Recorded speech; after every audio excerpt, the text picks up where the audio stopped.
خدا را اپنا مسلح سے رشتہ مضبوط کریں۔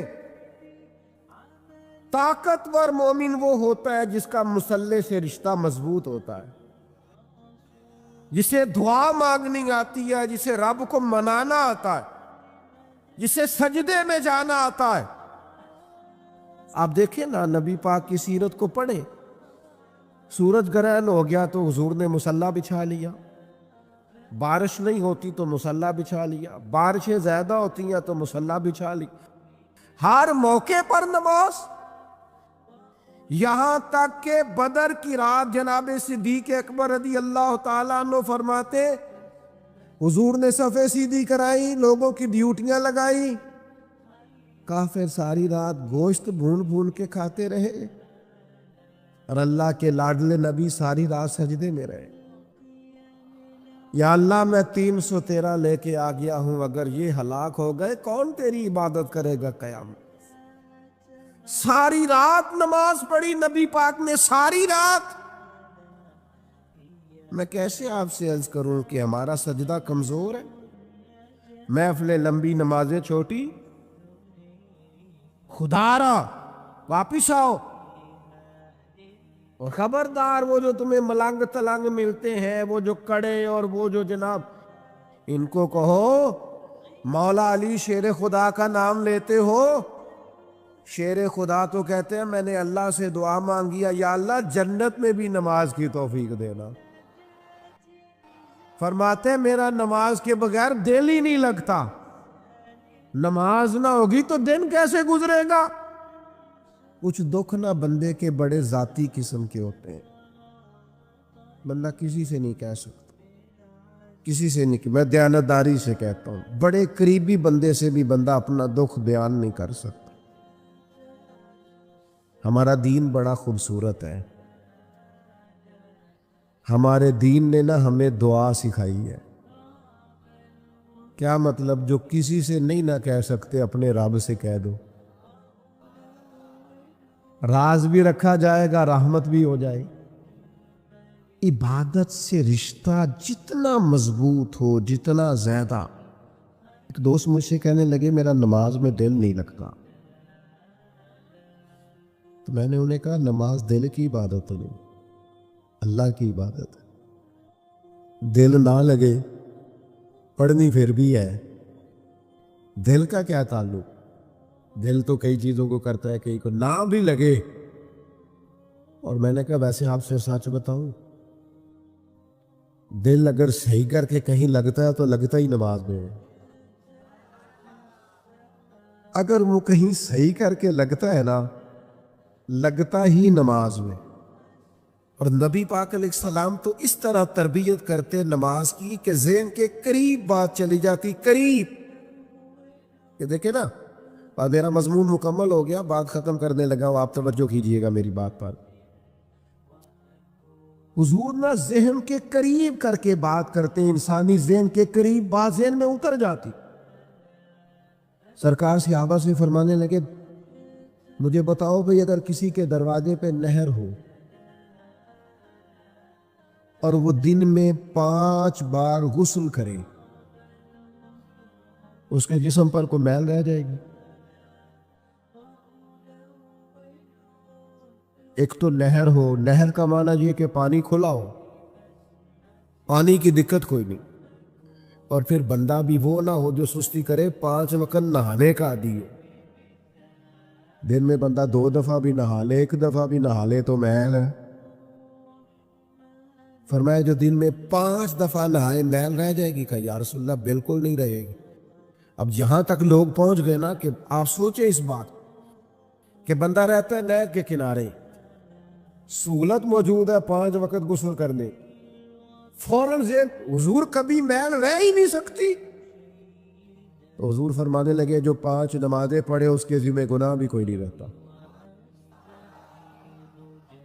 اس کے ذمہ گناہ بھی، بندے کو رب کا قرب ملتا ہی سجدے میں۔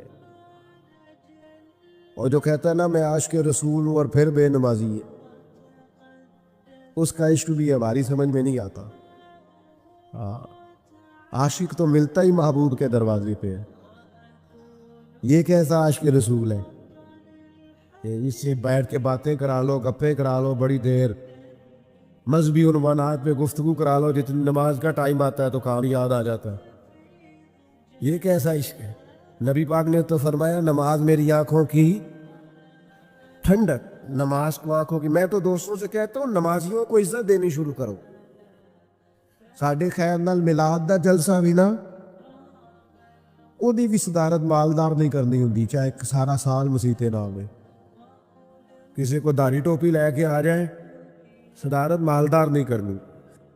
اور جس کو 35 سال ہو گیا نا فجر کی اذان پڑھتا ہے اور مسجد کھولتا ہے اور صفائی کرتا ہے اور تہجد بھی پڑھتا ہے، اسے بٹھاؤ میلاد کی محفل کی صدارت کو۔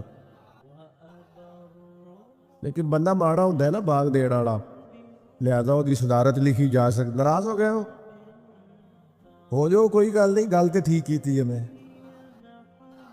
ناراض ہو کے فیصلہ کر لو کہ اگوں انجی کرنا ہے، لیکن ناراض ہوتے فیصلہ نہیں کرتے۔ خدا کے بندو، نمازی کا درجہ، بہت سارے علماء ہیں مشائخ تاریخ میں گزرے ہیں جو بے نمازی کی گواہی قبول نہیں کرتے تھے، کہتے تھے نماز ہی نہیں پڑھتا، اس کی گواہی کیسے ہے؟ نماز تو ایک معیار ہے۔ تو اللہ کے بندوں کی یہ شان ہے کہ وہ، میری چونکہ بات مکمل ہو گئی ہے، میں اس کو سمیٹنا چاہ رہا ہوں۔ نوجوانوں سے ایک بات کروں گا بڑے درد کے ساتھ، اپنی زندگی نماز سے مرتب کریں۔ ہم، اللہ کا شکر ہے، ہمارے جتنی بھی ترتیب کسی کام کی لگتی ہے نا، تو زور سے پہلے آ جانا، تو زور کے، بڑا کم ایسے ہوتا ہے کہ ہمیں بتانا پڑے 3 بجے 4 بجے 5 بجے محفل کا ٹائم، مغرب کے بعد، عشاء کے بعد، عشاء، سارا دن ہی نماز سے مرتب ہے۔ اپنے آپ کو نماز سے جوڑے۔ حضور علیہ السلام نے فرمایا جو رب کا ذکر کرے وہ زندہ ہے، اور جو مالک کو یاد نہ کرے مردہ ہے۔ کروڑ کی گاڑی دروازے کے سامنے کھڑی ہو، 6 کروڑ کا گھر ہو، پر اللہ کا ذکر نہیں کرتا تو بندہ زندہ، نماز کی پرواہ نہیں تو اس کے اندر زندگی نہیں ہے۔ اپنا یہ معیار بنائے۔ صحیح مسلم شریف میں اس آیہ کریمہ کا شان نزول ہے، میرے نبی کریم علیہ السلام کے کاشانہ نور پہ ایک بڑا ہی نصیبوں والا مہمان آ گیا۔ اس کے لب و لہجے میں اور اس کے آنے میں محسوس یہ ہوتا تھا کہ بھوکا ہے، کھانا چاہتا ہے۔ حضور علیہ السلام فوراً ازواج مطہرات کے گھروں میں یہ پیغام دیا کہ کچھ کھانے کو ہے تو بھیجا جائے۔ 2 جہاں کے شاہ ہیں پر پاس کچھ رکھتے نہیں، 2 جہاں کی نعمتیں ہیں ان کے خالی ہاتھ میں۔ جواب یہ آیا کہ یا رسول اللہ صلی اللہ علیہ وسلم، وہ جو آپ کا فقر اختیاری ہے نا، اس کے سبب سے کئی دنوں میں گھر میں کھانا نہیں پکا۔ محبوب دو عالم صلی اللہ علیہ وسلم نے صحابہ کے اجتماع پہ نظر ڈالتے ہوئے فرمایا کون ہے جو میرے مہمان کو لے جائے اور اسے کھانا کھلائے؟ کیا لذت والے جملے ہیں کہ مہمان میرا ہے اور کوئی لے جائے اور اسے کھانا کھلائے۔ حضرت ابو طلحہ رضی اللہ تعالیٰ عنہ،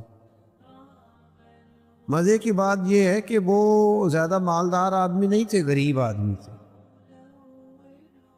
بڑی مزیدار ہوتی ہے وہ سخاوت، جو سخاوت نہیں ہوتی قربانی ہوتی ہے، جو سخاوت نہیں ہوتی اظہار ہوتا ہے، جو دوسرے کو ترجیح دی جاتی ہے۔ اس طرح کے لوگ بڑی مزیدار زندگی گزارتے ہیں۔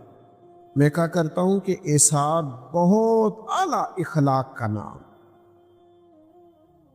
حضرت ابو طلحہ رضی اللہ تعالیٰ عنہ نے فوراً عرض کی یا رسول اللہ صلی اللہ علیہ وسلم، اگر یہ خدمت میرے نصیب میں آئے نا تو اپنے آپ کو بڑا ہی خوش قسمت سمجھو کہ آپ کا مہمان ہو اور کھانا میں کھلاؤں۔ حضرت ابو طلحہ رضی اللہ تعالیٰ عنہ مہمان کو ساتھ لے کر کے نا تو گھر گئے، بیوی سے پوچھا کھانا مہمان کے لیے چاہیے؟ اس نے کہا تھوڑا سا ہے جو بچوں کے لیے اور آپ کے لیے۔ بیوی بھی جناب ابو طلحہ کی تھی نا، خاوند کا مزاج سمجھتی تھی. حضرت ابو طلحہ نے فوراً کہا کہ بچوں کو بہلا کر سلا دو اور میں اور تم بھی کسی طریقے سے رات گزار لیں گے، پر یہ مہمان مصطفیٰ کریم، یہ مصطفیٰ کریم کے مہمان ہیں، نبی کریم کے مہمان ہیں، مانگیں گے مانگے جائیں گے، منہ مانگی پائیں گے. میری سرکار میں نہ لا ہے نہ حاجت اگر کی ہے، اور میں یہ حضور کے مہمان ہیں، ان کو دینا ہے، کھلانا بچوں کو. پھر غور کرنا بات پر، بچوں کو. انسان اپنی بھوک برداشت کرتا ہے پر اپنے بچوں کی بھوک اس سے برداشت نہیں ہوتی. بچوں کو بہلا کرنا، سلا دیا، اور جب بچے سو گئے تو میرے نبی کریم صلی اللہ تعالی علیہ وسلم کے اس صحابی نے اپنی بیوی کو بھی بات سمجھائی. اب اس رنگ یہ ہے کہ خاتون نے نا کھانا دسترخوان پہ چنا، اور پھر ترتیب اس طرح کی دونوں میاں بیوی نے بنائی کہ تم اس طرح کرنا، کسی طریقے سے چراغ بند کر دینا، کیونکہ کھانا تو ایک آدمی پیٹ بھر کے بمشکل کھا سکے گا. چراغ کو بند کرنا. تو چشم تصور میں بات لائیے گا، اور مہمان کے ساتھ بیٹھ کر کھانا بھی سنت ہے. کھانا چن دیا گیا. حضرت ابو طلحہ رضی اللہ تعالیٰ عنہ کی زوجہ اٹھی اور کسی کام کے بہانے چراغ کو بجھا دیا. دونوں میاں بیوی ہاتھ ہلاتے رہے. یہ باتیں ہم کر لیتے ہیں، سن لیتے ہیں، کبھی ان کا ذائقہ تو لیا کریں، اس کی ذرا لذت تو محسوس کرے کہ بچے بھوکے سلا دیے، خود دسترخوان پہ بیٹھے، ہاتھ بھی ہل رہے ہیں، منہ بھی ہل رہا ہے. لوگ اداکاریاں کرتے ہیں لوگوں کو اپنا بنانے کے، اداکاریاں کرتے ہیں، اور یہاں یہ لوگ کیا کر رہے ہیں؟ یہ رسول اللہ کو راضی کرنے کے لیے آنے، نبی کریم کو راضی کرنے کے، اور اپنی بھوک دیکھیں نا.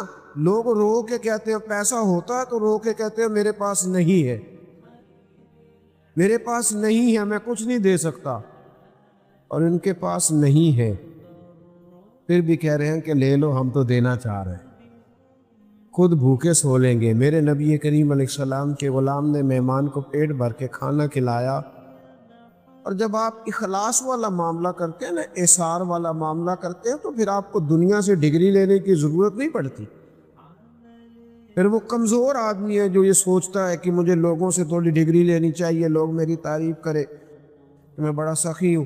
حضرت ابو طلحہ فرماتے رات میں مہمان کو کھانا کھلایا، سو گئے.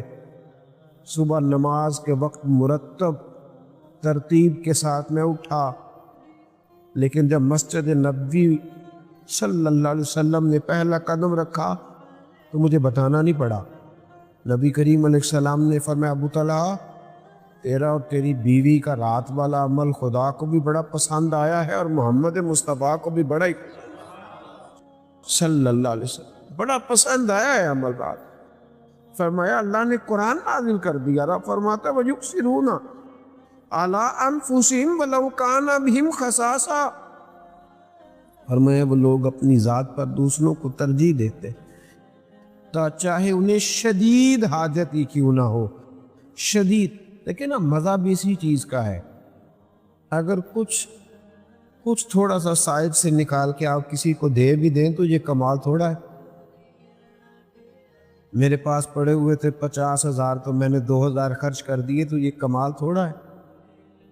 میرے پاس چند چیزیں پڑی ہوئی تھی تو ایک مجھے پسند تھی، ایک ناپسند تھی، تو چلیں یہ کون سا میں پہنتا ہوں، کسی کو دے دی تو یہ کوئی کمال ہے؟ اللہ تو فرماتا ہے لن تنالوا البر حتی تنفقوا مما تحبون. اگر کسی نیکی تک پہنچنا ہے نا، دیکھیے فرمایا اگر نیکی تک پہنچنا ہے تو پھر سنو، تم ہرگز نیکی تک نہیں پہنچ سکتے جب تک اپنی پیاری چیز راہ خدا میں خرچ نہ کرو. مما تحبون، وہ خرچ کرنی ہے جس سے تمہیں محبت ہو گئی، وہ چیز تم نے خرچ کرنی ہے جس سے تمہیں محبت ہو گئی ہے. لن تنالوا البر، ورنہ تم نیکی تک پہنچ سکتے پھر ٹھیک ہے تم اپنے دل کو مطمئن کر لو، اپنے اپنے آپ پہ راضی ہو جاؤ کہ میں نے یہ کر لیا ہے، لیکن تم خیر تک نہیں پہنچ سکتے۔ اگر نیکی تک پہنچنا ہے تو پھر تو اپنی محبوب چیز، پیاری چیز اللہ کے راستے میں خرچ کرنی ہوگی۔ میرے نبی کریم علیہ السلام نے ارشاد فرمایا، حضرت عمر حدیث کے راوی ہیں، ابن حبان میں موجود ہے، فرمایا جس شخص نے اپنی خواہش کو روک لیا، دل میں جذبہ تھا، خواہش تھی، پر اس نے اس کو روک لیا، جس نے اپنی خواہش کو روک کر، اپنے نفس کو روک کر اپنے بھائی کی ضرورت پوری کر دی، تو محبوب فرماتے ہیں اللہ اتنا راضی ہوتا ہے کہ اس احسان کرنے والے کی بخشش ہی فرما دے، رب اسے معاف فرما دیتا ہے، اس کے گناہ معاف کر دیتا ہے کہ میرا بندہ سمجھ کے اس نے اس طرح کا رویہ کیا، میرا بندہ۔ دیکھیں نا، خواہشات کہاں نہیں ہوتی، خواہش کہاں نہیں ہوتی۔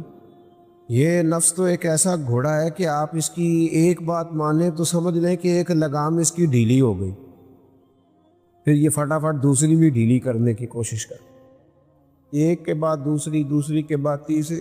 خواہشات تو وہ انسان کے نفس کا وہ پیالہ ہے جو کبھی پر نہیں ہوتا۔ تھوڑا تھوڑا اپنی خواہشات کو روک کر اگر ایثار کیا جائے، اگر کوشش کی جائے کہ چلے بہت زیادہ اپنے ہی آپ کو سنوارتے رہنا، اپنے ہی گھر کو سب ضرورت کا کام ضرور کرے، باقی کوشش کرے تھوڑا سا بچ جائے اور اس غریب کو بھی میسر آ جائے، اس غریب کو بھی جس بیچارے کے پاس اپنی چھت بھی موجود نہیں، گھر کی صرف اس کو سجانے سنوارنے میں کروڑوں روپیہ لگانے کی بجائے اگر کسی کی جھونپڑی کا بندوبست کر دیا، گاڑی صرف اس لیے بدلنے کی بجائے کہ ماڈل پرانا ہو گیا ہے، اگر کسی شخص کے آنے جانے کے اسکول کے کرائے کا ہی بندوبست کر دیا جائے تو میرے بھائی کس قدر زیادہ لوگوں میں پیار بٹے گا۔ لیکن ہمارے ہاں یہ ہوتا ہے کہ جو کسی کے پاس آتا ہے وہ اسے اپنا سمجھتا ہے اور اپنے اوپر خرچ کرنا ضروری جانتا ہے، تھوڑی تھوڑی قربانی دینا، تھوڑا سا خواہشات کو دیکھیں نا، بڑی معروف بات ہے، لیکن کبھی اگر آپ اس کا مزہ لینا تو مزہ بڑا شاندار ہے۔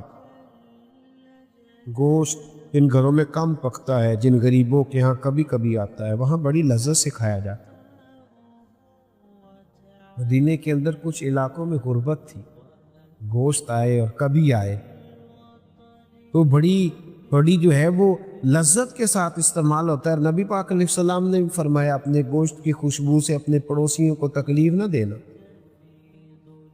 کیا لفظ ہے، کبھی ان کا اثر اور کبھی ان کا سرور محسوس کرے، گوشت کی خوشبو سے اپنے پڑوسیوں کو تکلیف نہ دینا۔ میرے اسلاف فرمایا کرتے تھے اگر روز پھل کھانے ہیں نا تو چھلکے پڑوسی کے دروازے کے آگے نہ پھینکنا، کہیں ان کے بچے بھی ضد نہ کریں یہی والا پھل ہم نے بھی کھانا۔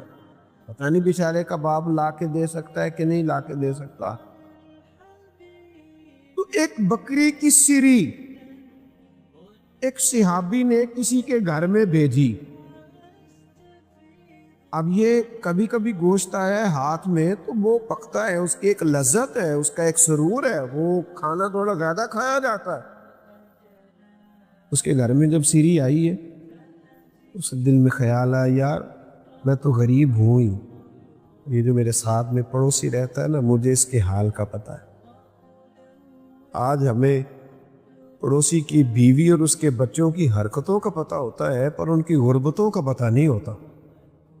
یہ پتہ ہو کہ آنا جانا کس کا ہے، لیکن وہاں بیمار کتنے، کمزور کتنے، پریشان کتنے، یہ نہیں پتہ ہوتا۔ مجھے خبر تو ہے کہ میرے پڑوسی کے بچوں کو کتنا دیر ہو گئی گوشت نہیں کھایا، تو اس نے نا سیری ساتھ والے پڑوسی کے گھر میں بھیج دی۔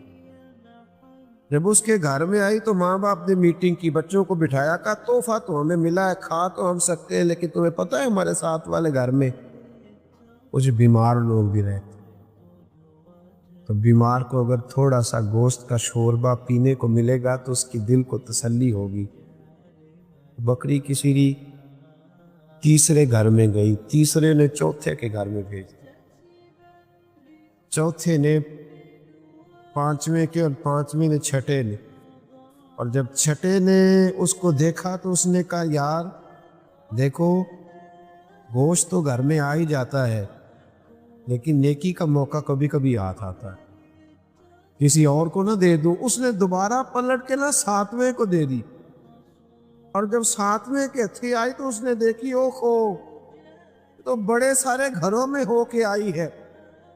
ایک محدث نے تو یہاں کمال جملے لکھے ہیں، وہ کہتے ہیں اس نے پھر بھی اکیلے نہیں کھائی، اکیلے نہیں کہ اس نے بیوی سے کہا اس طرح کرو، اس کو پکاؤ تو شوربہ ذرا زیادہ کرنا، 7 گھر مل کے ہی کھائیں گے، اس کا شوربہ ذرا زیادہ پکانا، 7 گھر مل کے کھائیں گے، تھوڑا تھوڑا کھا لیں گے، ذرا مل کے کھا لیں۔ میرے بھائی تھوڑا سا اثار کا مزاج بن جائے نا، آپ یقین کریں اثار کا مزاج بن جائے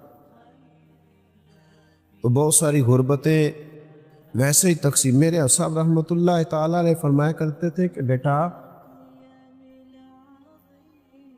جب اللہ تمہیں زیادہ پیسے دینے لگتا ہے نا، ہو سکتا ہے کہ اس میں تمہارے غریب بھائی کا بھی اس نے کچھ حصہ بھیجا ہو،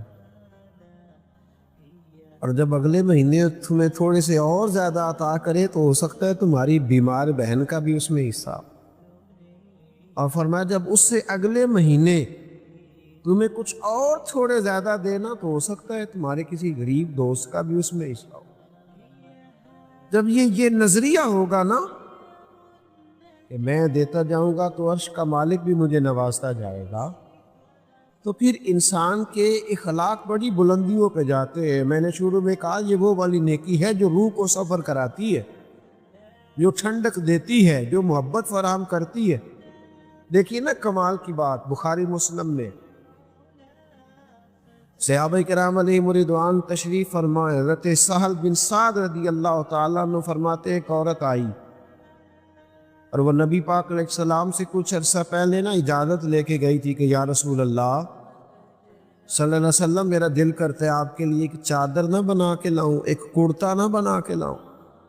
ایک قمیض وہ بنا کے لائی، اس نے بڑے خوبصورت نقش و نگار کیے، حضور کے لیے بنا کے لانا تھی نا، اس نے بڑی محبت کی، اس نے بڑے پریم سے، بڑی ریجھ سے، بڑی مٹھاس سے، جانے کتنا درود پڑا ہوگا، جانے کس قدر وہ راضی ہوئی ہوگی، یعنی وہ لمحے اس پر کتنے سکون کے گزرے ہوں گے کہ اپنے نبی کے لیے تیاری کر رہی۔ کبھی اماں بیٹے کے لیے ٹوپی بنائے نا تو اماں سے پوچھو اس کا رنگ ڈھنگ کیا ہوتا ہے، اور جو اپنے مصطفیٰ کریم کے لیے تیاری کرے وہ بڑی محبت سے لائی، بڑے پریم سے لائی اور بڑے ادب سے پیش کی، حضور میں لائی ہوں۔ میرے محبوب بھی بڑا ہی بھلا دینے والے ہیں، محبتوں کا جواب بڑی محبتوں سے دینے والے ہیں۔ نبی رحمت علیہ الصلوۃ والسلام اسی وقت اندر گئے، اسی وقت جب وہ قمیض بنا کے لائی، اندر جا کے حضور علیہ السلام نے جو کرتا پہنا تو اس کو اتارا، اور جو نئی قمیض وہ صحابیہ بنا کر کے لائی تھی حضور نے فوراً پہن لی، اور پہن کر صحابہ کے بیچ آئے۔ صحابہ کے بیچ جیسے ہی حضور آئے نا تو ایک صحابی، بعض شارحین نے نام لکھا ہے کہ غریب صحابی نہیں، حضرت عبد الرحمن ابن عوف تھے، مالدار آدمی، حضور کی طرف دیکھ کر کے عرض کرنے لگے حضور کتنی پیاری لگ رہی ہے، ایسے لگتا ہے کپڑا بھی آپ کے لیے بنایا گیا ہے۔ حضور کیا انداز ہے، کیسے فٹ آئی ہے وجود اطہر پر، کیا بات ہے محبوب، بڑی پیاری۔ تو حضور فرمانے لگے تمہیں زیادہ پسند آ گئی ہے، زیادہ پسند ہے؟ ہاں۔ فوراً اللہ کے محبوب اندر گئے۔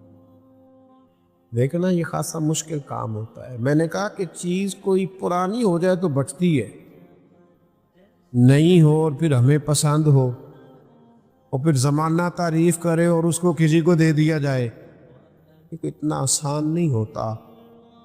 لیکن قربان جاؤں محبوب تیری اداؤں پہ، قریب محبوب اندر تشریف لے گئے، اور اندر سے حضور علیہ الصلوۃ والسلام نے، وہ خاتون تو جا چکی تھی خوش ہو کے کہ حضور نے پہن لی، محبوب نے پھر پرانا کرتا پہنا اور نئی کو طے کر کے نا جناب عبد الرحمن ابن عوف کے ہاتھ میں تھمایا، اور حضور دوبارہ حجرے میں چلے گئے تو لوگوں نے کہا عبد الرحمن یہ تم نے کیا کیا، تم دیکھتے ہو حضور کی